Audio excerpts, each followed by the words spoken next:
Hello everyone, in this video I am going to explain how to play Octane in Apex Legends.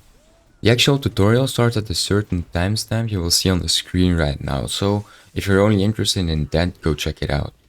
Now I want to start off the video by mentioning the reason why I play and maybe you can play Octane as well. So I know that Octane's pick rate is pretty low at the moment. If you compare him to Ash or Ballistic for example, he comes nowhere close to how good they are. But fun in my opinion is way more important than just being able to shoot like 3 devotions without stopping, making the game unplayable for 8 seconds, or breaking everyone's neck because you're able to dash every 5 seconds for free. See, for some people, this is their type of fun, that's totally okay, and if that's the case, play those characters. But I feel like that with a lot of those fights, you already start with an advantage, which in my opinion takes away the fun. And that's the reason I play Octane. Your main ability is mega basic, you just go faster and take damage. But the skill ceiling on Octane is so high, and therefore you're able to create your own playstyle that, in my opinion again, feels way more rewarding instead of using the best abilities in the game. Okay, with that being said, let's begin with the tutorial. So I'm gonna start talking about the stim and the pad. Later in the video I will say something about the passive. Now, for everyone that is discouraged right now to play Octane, no worries. However, it is likely that the majority of Octane players at the moment just abuses Stim for crazy lurches and other kind of movement decks because it is actually pretty funny and enjoyable. It's not the only way Octane can be played.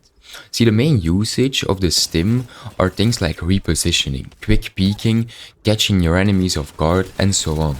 I have a beautiful example where this is the case. So here we see the enemies opening the door, and therefore I was like, okay, I'm gonna go as fast as I can inside the tunnel, hoping that I will be faster than the first enemy to climb. Let's see what happens.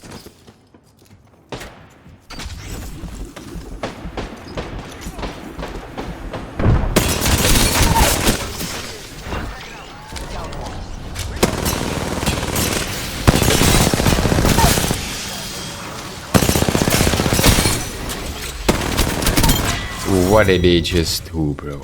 So, as you can see, it's an easy team wipe and no crazy movement, just a stim and a bit of thinking. Now, when you should be using your stim depends on your playstyle.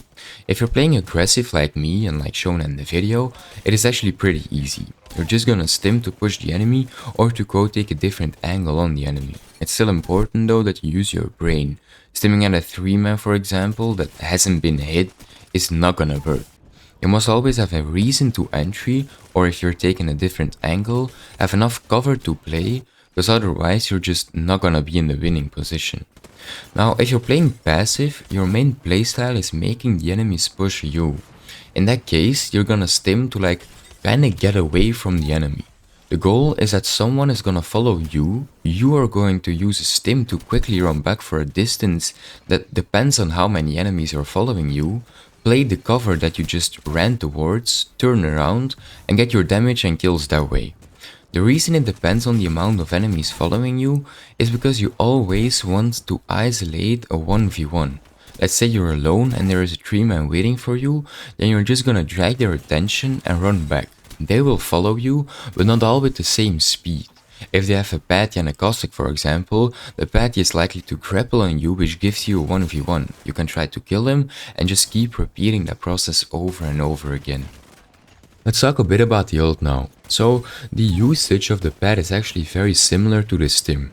You also want to reposition yourself to a better spot. But the pad is a bit tricky. It can be a very convenient way to create a 1v1 by pushing someone that is split from his team for example, but when using a pad you're chilling in the air for a pretty long time ready to be shot at, and that's why knowing how to do a basic tap strafe combined with a pad is kinda crucial. Let me explain. For the people that don't know how to tap strafe, I explained it in my previous tutorial. So you have 2 ways to do a tap strafe with a pad. The first one is tap strafing when you're mid-air. This one is actually very easy, you just do a tap strafe in the air as if you're doing it on the ground. The second one is a bit more tricky. It's a tap strafe when you're about to hit the pad. So to achieve this, you're gonna match the jump of your tap strafe with the moment you're going to hit the pad. It looks something like this shown in the video. Now keep in mind that you still need to use your brain when going in for a pet. You don't want to end up in this situation. However, you can use those step strafes now to go back to safety. Preventing the mistake is more efficient than finding a solution. To end the tutorial, I'm quickly gonna say something about his passive.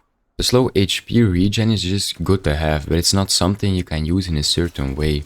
His skirmisher class ability, the 50 HP regen on a knock, is actually pretty strong. Therefore, the fact that you need to isolate a 1v1 becomes even more important to get the most out of that passive, because otherwise there is a chance that you'll lose that HP. So with that being said, I'm gonna end the tutorial. I'll probably still show some clips for the people that are interested. Let me know if it was helpful or if you want another tutorial on something else. Thank you for watching. I love you guys. Bye.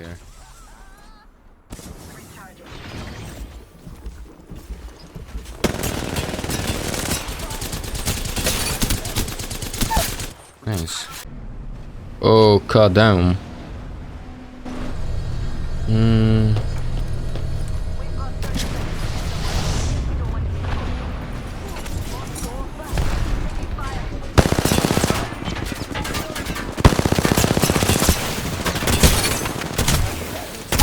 Nice. Oh nah. Of course it's an Ash. Oh my.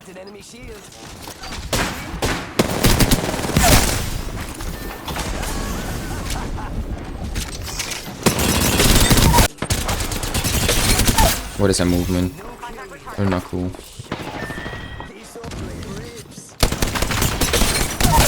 Nice.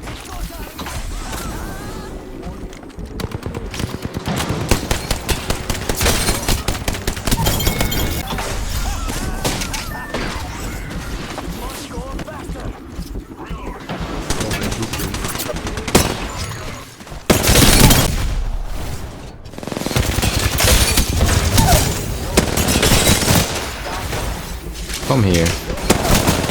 Exactly what I thought.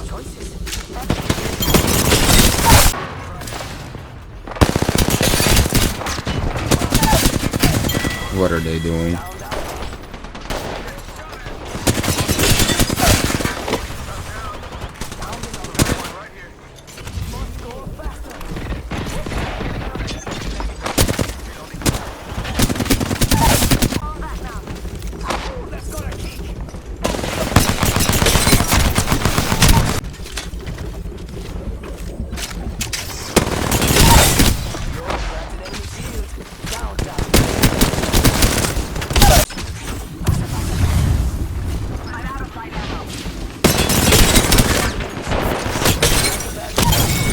Why?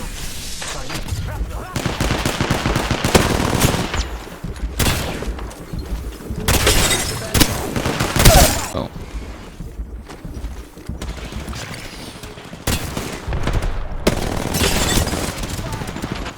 There's an enemy for a second.